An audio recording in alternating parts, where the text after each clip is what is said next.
Welcome to the Resilience Reset. I am so excited about today's show because we have a friend of mine on as my special guest. Her name is Sara Westbrook, and we are going to be talking about all things emotional intelligence, resilience. She is someone who's in my industry. I mean, most would call her a competitor of mine, but I actually believe that there is so much need for the work that she and I do that, it's important to bring other speakers and other experts and other perspectives into the conversation, because Sara and I could both be speaking with companies every day of the year, and there would still be more audiences left who need to hear this message. So we have a couple different perspectives on things, but we're going to dive deep. A little different setting today. I look like I'm in the dark, but I'm really not. I'm at the hotel in Chatham because my lakefront, my neighbors, has collapsed, and we have basically my house is shaking for the next 14 working days. So I will be hopefully coming to you live without the shakes. It's very loud. Anyway, okay, so super, super excited to have Sara. If you have any questions, put them in the chat box. Let us know. Just an incredible human, a great friend of mine. I will say this. Of the conversations I have had since COVID started, 3 of my favorite conversations have been with Sara. Like, we've had some really good, I agree. deep conversations because we've been navigating this industry together and are both so passionate about helping people become more resilient and more emotionally aware. And so, okay, let's start. I have so many questions for you. Good. And I've enjoyed all of our conversations too, Allison. And I think not only are we committed to helping others be emotionally resilient and to learn to be aware of their emotions and manage them and bounce back, but also we're big into practicing it ourselves. And that's a huge part. Not just to speak on it, not just to do research on it, but to actually say, no, I'm going to practice it. And that's why I think that we like to pick each other's brains and have conversations. I think you're right, because there are people in our industry who preach it but don't live it. I would say, right? And it's easy. And I remember I was listening. Do you ever follow Teal Swan's work? Have you ever seen any of her stuff? Well, I'm going to check it out now. Well, she's a little bit like, she's probably on the fringe, right? Like, she's a little bit out there, but it was really interesting. She's been like millions of followers and everything. But she said, if you're ever going to find somebody who's on stage who's teaching you, because she was getting a lot of feedback for not like living her truth and, having trouble and manifesting all this stuff, and that was negative. And she's like, what, if you ever find somebody who is on stage and they tell you that they're perfect and they're not working on their craft, then they're lying, right? Like, then we run. have to run. Yeah. And so, to your point, we're both working on it, we're living it, and we're doing it. So, okay, I want people to know, as much as you're working in the corporate market, you also have served the youth so well over many years. So are you noticing in the school system, like, are people still bringing you in? How are the kids doing? Let's start there. Yeah. Oh, absolutely. Working with youth, that's my passion project. I love working with all ages, but I started with youth, and I know the difference it made for me growing up as a preteen and a teen when I was going through my own challenges that triggered big emotions, whether those were challenges at home with my parents getting divorced or challenges socially at school with being disrespected or gossip and drama. All of that triggered emotions, and it was directly impacting my own personal self-worth around those ages. So when I look back and I see the difference that people made in my life by sharing tools and techniques on how to be resilient. And I was young, so I was a sponge and I took it on. And side note, my mom signed me up for like every single character development course, right? That's good, even loud. I realized the difference it made for me then. And so if I can do that for others, if I can do that for kids, then we're really raising not just resilient kids, but resilient kids that turn into resilient adults. Because then they have tools in their back pocket. And yeah, of course, it doesn't mean they're always going to use them. Because how many times did we learn something and we were like, oh, I'll get to that. But then at least it's there. It's there. You know, when you can lead a horse to water, can't make them drink, but when they're thirsty, they'll know where the water is. And so if I can do that, that's lights me up.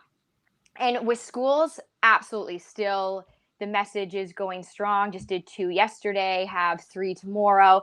So as much as I've expanded and work with teams and in corporate, I still very much work with youth, educators, and parents. So where do you think, because it's interesting, because you mentioned the self-worth as a young person and how much that's tied to our emotions. Are we not taught early? Like, is this the issue? Like, we're not taught that it's okay to be angry. It's okay to feel sad.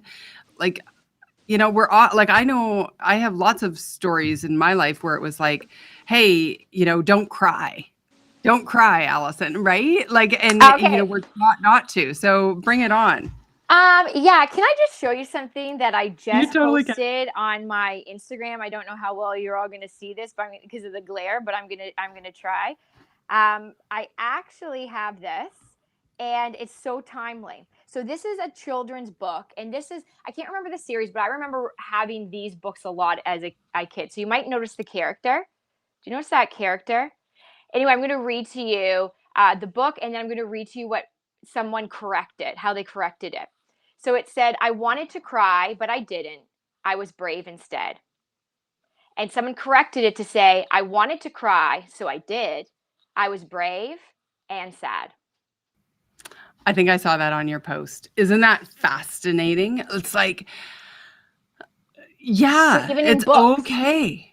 Yeah. And I think, and it's that rewirement. It's saying my emotions are natural and normal.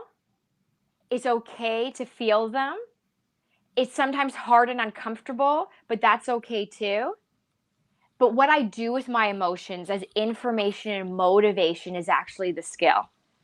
So my big thing is, of course, it is very much learned, right? And it's very much modeled to us. If we were only modeled to, or only around what's modeled to us is only feel joy and happy. Anything else, make sure you don't show that. then you're going to think, oh my gosh, I have shame. Let us know how that goes, by the way, because I'd love to figure that out. Exactly. And so it's that whole thing of normalizing emotions and having mentors that normalize emotions, and then saying, okay, but what we do with our emotions matters. It's okay to feel, but it's not okay to make every choice just because you felt like it. Your character matters, respect matters, but you can actually be frustrated and still respectful. You can actually be sad and still be brave, or be nervous and still be brave. So it's the skill becomes in not only the normalizing of emotions, but what do you do with them to manage and self-regulate so that you can still show up as brave, respectful, responsible, kind, and caring. And do you find the kids, right? And then do you find that the kids are more open to this conversation than the adults, or is it equal? And what's the difference? Like when you go into a team and it's like a school versus, you know, a group of, you know, 20 executives, is there a different dynamic? I mean, the age thing, of course, but I'm just curious. For sure. I think anything you can teach a child before the age of 12, right? 12, as you know, research has shown, is 12 is very much that knowing as much as possible before then. I mean, even on emotional resilience, there was a newer study put out by getting your child to be as emotionally aware that there's lots of different emotions and practicing putting a name to the emotion instead of saying I'm good, bad, and fine, even before the age of 5. And it's amazing how well they can learn it.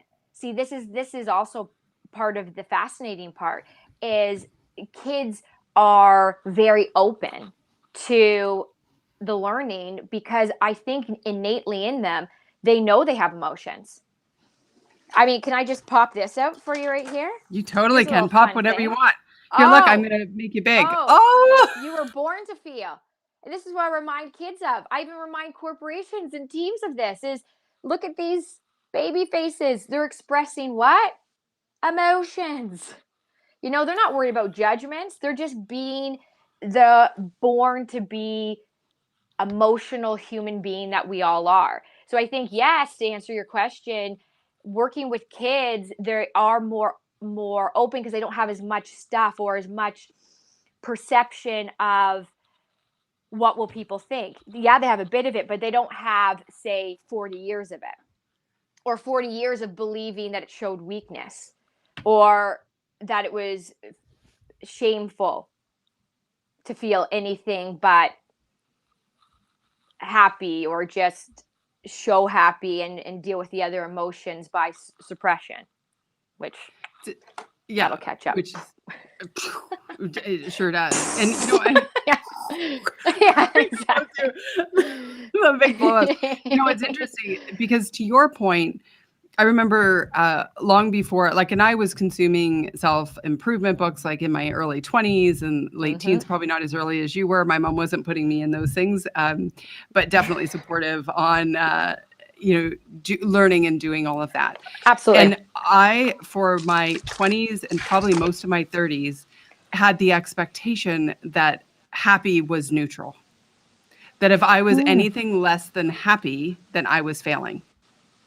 And I didn't understand that neutral is neutral. And we only understand happy to the direct reflection that we understand sadness. Because without any relativeness, there is no emotion. Right. And so I was always beating myself up and doing exactly that, feeling like I was failing. And then I was like, oh, wait a second. No. Happiness will come in waves is part of the Oh, process.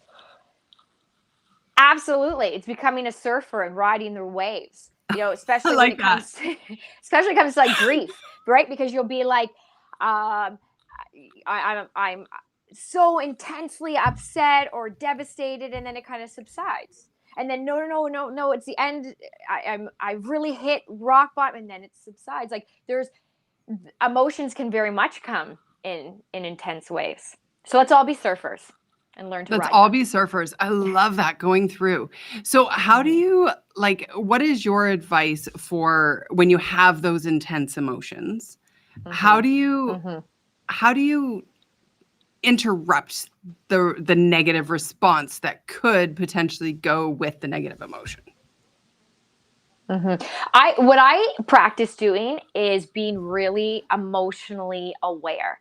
So just honoring the fact that an emotion is happening. Sometimes I notice it physically more than even having a name to it. So I might at first, and you see this also a lot in kids, they might come to you and say, I have a stomach ache, right? And we might, oh my goodness, are they getting sick? But with further curiosity and investigation, we can actually, oh no, they're nervous. Oh no, they're anxious. It's actually an emotion that's triggering their stomach to hurt, but they're just saying my stomach hurts. So I do that even as an adult. I look at, okay, so where's my check-in?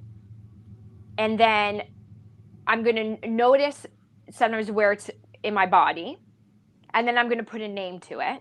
So is it my stomach hurts, but is it because I'm anxious? No, is it because I'm nervous? No, is it and being really aware of the emotion so that I can, like Dr. Dan Siegel says, name it to tame it. So Ooh, I love that. and he did Name lots it of to tame research. it. Name it to tame it, because he did research on the brain of when you can name an emotion, where you can actually put a name to it. Your brain now sees the emotion as information. So if your brain can see something as information, it's not going to completely overwhelm you. Instead of like, I don't know how I'm feeling. No, my stomach's upset. And now we're spiraling. No, I'm going to take a deep breath. I'm going to do a check-in, and I'm going to be emotionally aware. Okay, put a name to it. And then the next part, managing it. Like, what am I going to do with that emotion? So I don't just become suppressive, reactive, or try to avoid, which have fun with that one. Emotional avoidance, right? I'm just going to not feel annoyed for the rest of my life because I don't like that emotion. I don't like embarrassment. I'm done with that. No, we don't get to do that. Emotions just come out of nowhere. So then name it, be aware of it, see where it physically impacts you, and now what are your strategies to manage it in a healthy way? Is it going for a walk? Is it deep breathing? Is it screaming into a pillow? You know, strategies. And I also like to write them out, because I think your brain can easily forget in the heat of emotion. Yeah, like doing the work when you're not in the heightened state. So, like to Yes. your point, like writing it out, having those tools that are sitting there ready for you to call on. Because, but to your point that you made earlier, is it's easy to like have but in the moment, not like pull on them, right? Like we all Right. have like strategies. And so I guess it's the repetition and the repeating and the doing the different things, like writing it Mm-hmm. out. And yeah.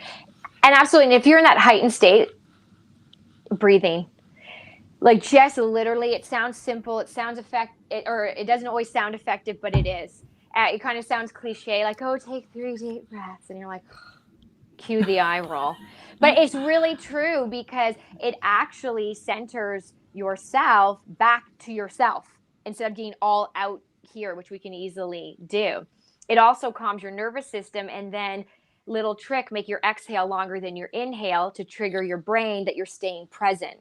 You're not going into fight, flight, or freeze mode. So breath, when you're in that heightened state, is really, really important. And of course, yes, it's a practice. But the more you do it, just like any skill, any muscle, the repetition, the reps over time build the strength. And emotional resilience is the same. We're all Absolutely. practicing. Yeah, right. And when COVID happened, nobody knew. Like nobody knew they'd have to have these resilience muscles. And the people who had built them earlier, I think, did the best in getting through.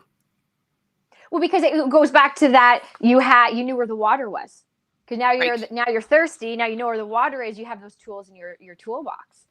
And so learning as much as you can when it comes to your emotions, I think only benefits you in the end, because you're constantly going to be experiencing emotions whether you're comfortable with it or not.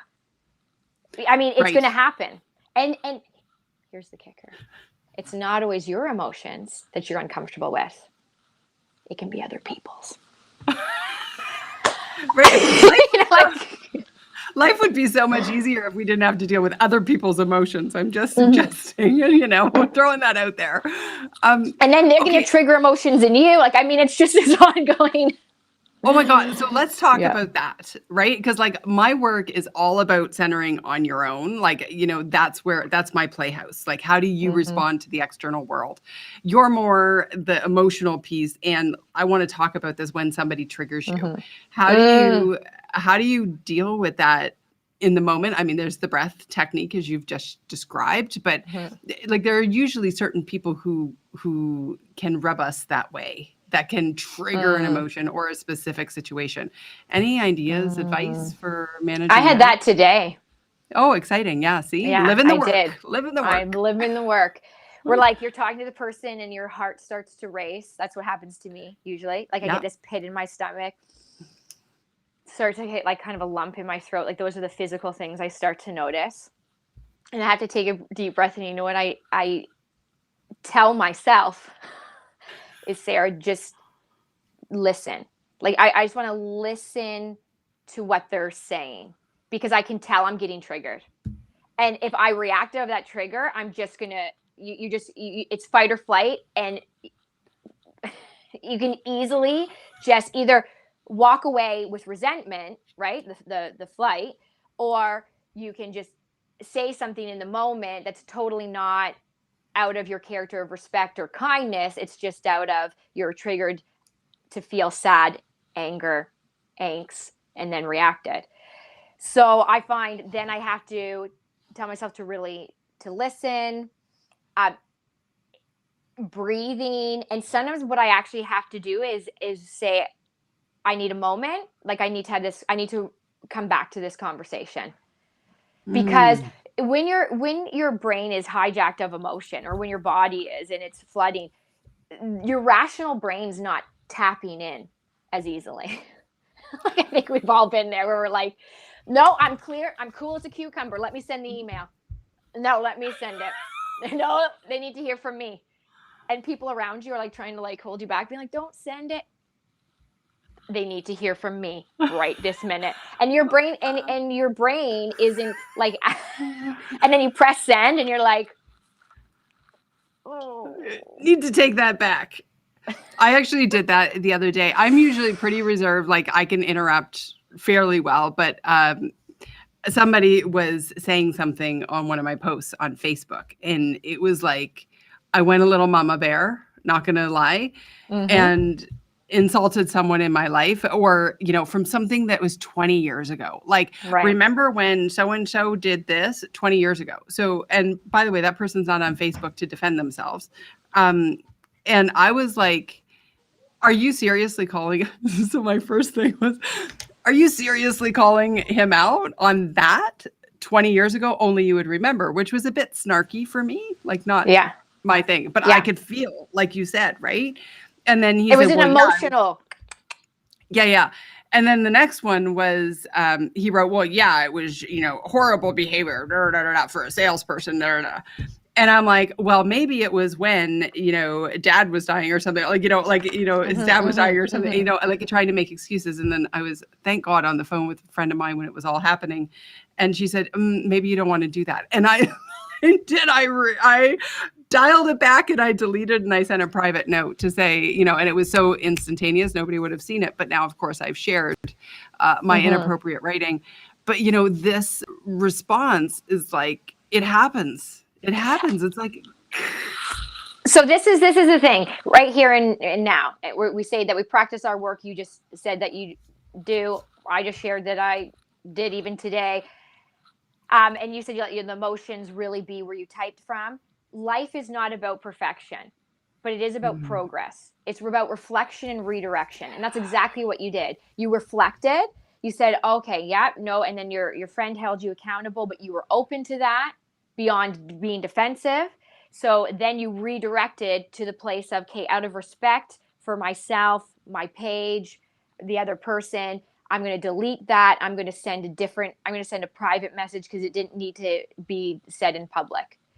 So that's the difference. We're not going to be perfect. We're going to make mistakes. It would be unreasonable to think that you wouldn't. But the tools are about how can I reflect and redirect, and then where am I redirecting to? And that's the key. That's the strategies that I'm really interested in, is that. And I just want to say one thing, because I can't believe that my posts on Instagram are relating so much to what you just said. Okay, this is my other post. Okay, I want to share with you. Okay, so I'm reading this so you can see this is in my story. So it said, you are not obligated to be the same person you were yesterday, last month, or a year ago. That's what you were defending. You were defending that somebody has evolved and grown, so don't keep holding them accountable to something that happened 20 years ago. Oh my gosh, it's so true, right? Like, and it's hard for people to see somebody in a new light when they do grow, right? Like that could be a whole other conversation. I can't believe a half an hour almost has already gone by. So it's just mind-boggling at this point. We could talk forever. So quickly. I know we'll have a part 2. Yeah, we totally can.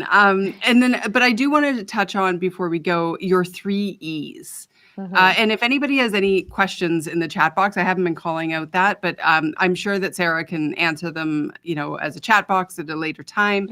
Yeah, by all means, put those in. But so what about the 3 E's? Because this is your premise that you teach.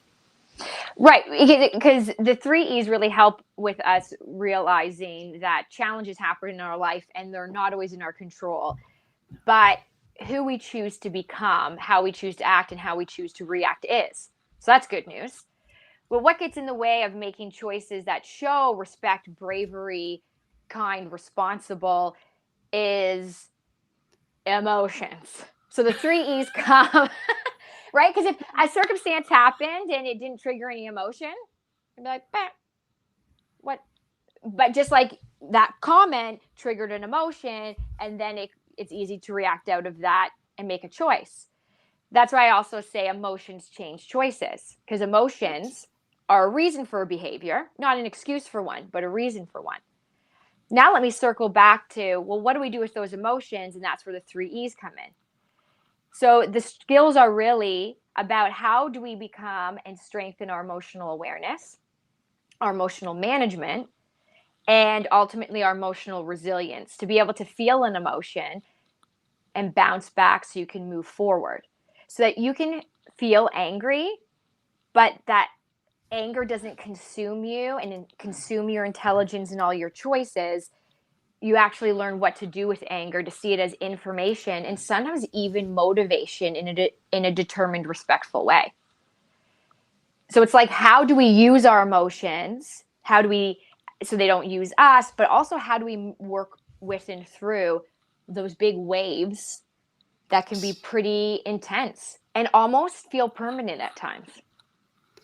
And do you find that people right now, I mean, I know the answer to this question, but people are struggling emotionally, right? Like it's just Oh, yeah. out in the work world. And like, I know there's a way through.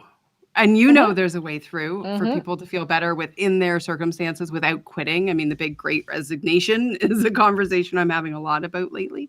Mm-hmm. What does it take for somebody to get to a point where they can shift? Like, is it just that awareness and that willingness in that instant? Or is it a Mm-hmm. long-term strategy? Like, what do you I think it's think a it takes? long-term practice, but for some people it can be an initial like light bulb moment, the Oprah aha moment. And I think when people have that moment, it could be one because they've heard it before, but then something how you said it clicks for them.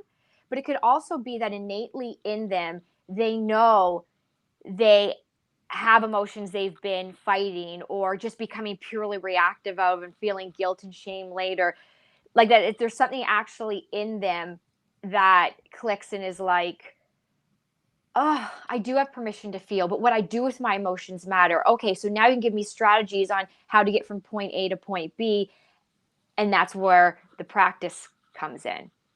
Right. But yeah, Yeah. coming with an open mind, I think, is rule number one in being a great leader and being able to be someone who grows just in life in general. And that can be difficult because as human beings, we love to judge things. Like, we have a judgmental brain, right? We like to judge things, and then we like to be right about things, right? Who doesn't like to be right about something? So then if you're thinking, oh, I could I could do it differently, but then would that make me wrong for all these years? No, it doesn't make you wrong. It means you're evolving. It's not about bad and wrong. It's not even about bad and wrong emotions. It's just about they're all there. So what if we could use them as information, and what if we could see that there's actually science behind our emotions? That they're not to be pushed and shoved away just because they're not comfortable or because other people aren't comfortable with them. And that Right. becomes the learning curve. And I find the way that people feel connected, especially when I'm doing even a corporate virtual, is by asking this question. So I'll just take you through it quick. All right. I say, have you ever heard the line, it's okay to feel? People do what you're doing. Yes. Yeah. Bell, let's talk, mental health. We've heard of it. Yeah. And then, how many people, we say it, we tweet it, we post it, we hashtag it. Do you practice it? Mm, And I so say, ever caught true. yourself doing this? Don't be angry. Don't be angry. Don't be anxious, Sarah. You're so ridiculous. Don't be frustrated. Stop being sad. And then the chat box starts to light up. Yes, all the time. I say, do you find that really helpful? Do you find you instantly stop feeling anxious when you tell yourself not to feel anxious? Said no Right? one ever or achieved no one ever. Oh, Right. And calm so down. I just want to do this because it makes see how it goes. I have to blur out. It goes blurry, and then I have to put something. I don't know. Maybe it's just me.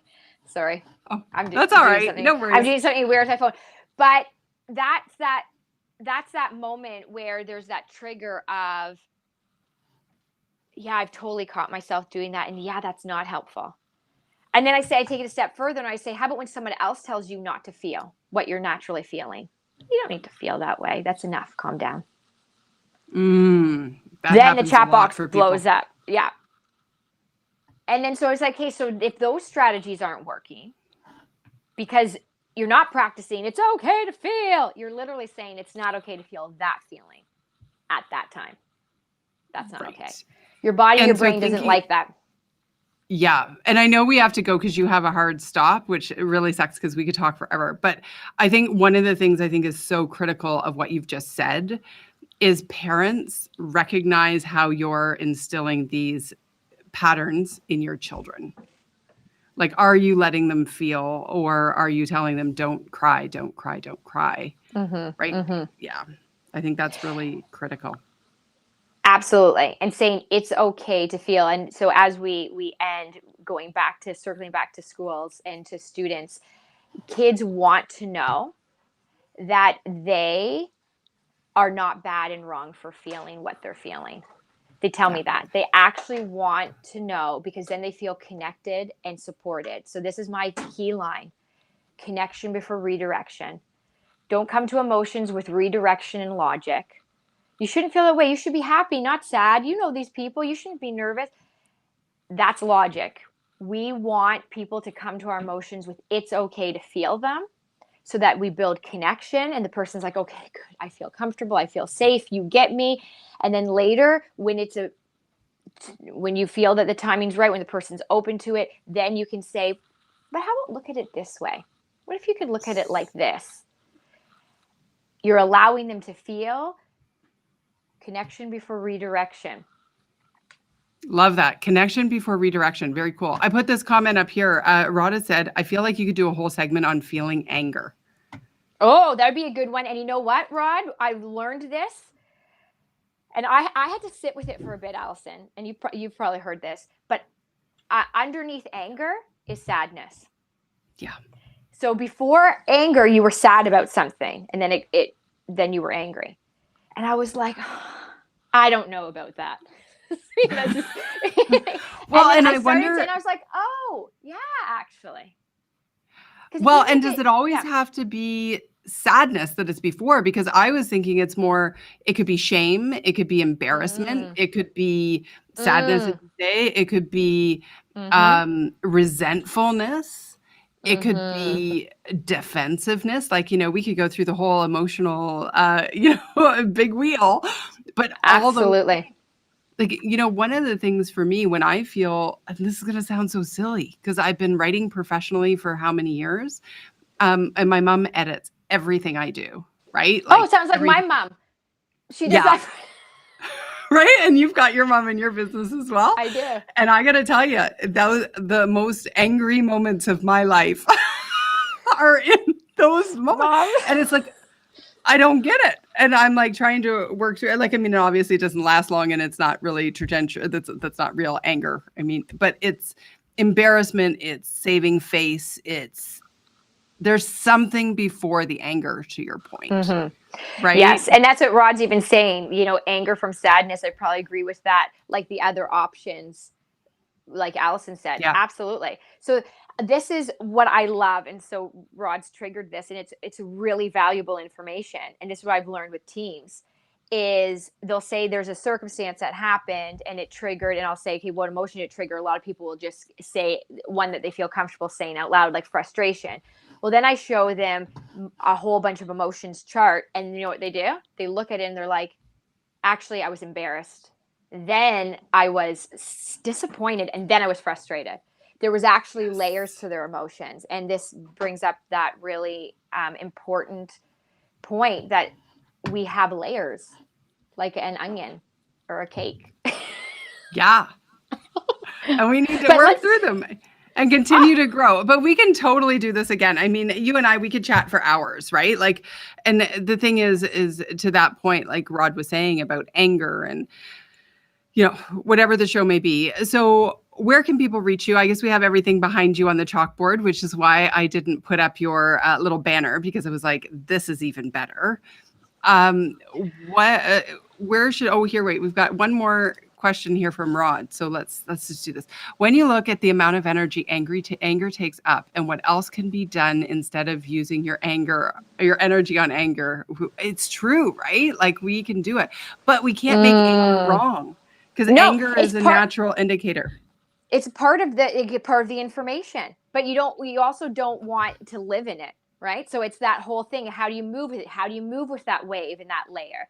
And just to end on this, there was a story I read, and it was about this woman. She was going through this journey, and she was really angry about lots of different devastating things that had happened in her life. And she went to this really peaceful, like, guru, and they sat down, and she was explaining, how much work she'd done and everything she worked through. And he looked right at her and said, "Have you been angry long enough?" And she's like, that moment, I realized the work I had done wasn't to deal with anger. It was just around it. And I was like, oh, give me shivers. Have you been angry long enough? Because like Rod said, it gets exhausting. Like to hold a grudge. I can remember in high school, sometimes you forget why you were holding the grudge. So then you'd have to go through the whole scenario and be like, that's why I'm angry at you. Say hi to me. And it's it is. But, so let's do our next section. I gotta admit, because the one thing, I am not a grudge holder, because I get angry and then I'm done. And I'm so blessed because I inherited that from my father. Right? Like, anyway, so we can do that next time. Have you been angry long enough? Yeah. Like, so much to talk about. Yeah, let's do it. Let's do it round 2. Yeah, we totally will. And thank you, everybody, for being here. Sara, I know you have to go and do your thing, so I will sign off. But awesome to have you. And where should people reach you? I guess they've got all of your things there. I'm going to encourage you to go and follow email, Sara. Twitter, Instagram, LinkedIn, of course. Yes. All right. Yeah, LinkedIn. I'm on LinkedIn all the time. It's my fave. I love LinkedIn. And then, of course, I have a website, too. So they can go to sarawestbrook.com, and then it will branch you whether you're a corporate or team or you're education and a student. I don't know if you can hear my dog, but... Totally can. We're saved by the dog. It's the bell. It's like, it's time. It's time. Anyway, so great. Have the best day. And, thanks, Rod, for your participation in the chat box. And I will see you soon. And to everyone else, thanks for being here. And I hope that today you are, just having a great reset. And until tomorrow, when it will be Wildcard Wednesday, as it always is on a Wednesday, may you stress less, do more, and be happier. Bye for now.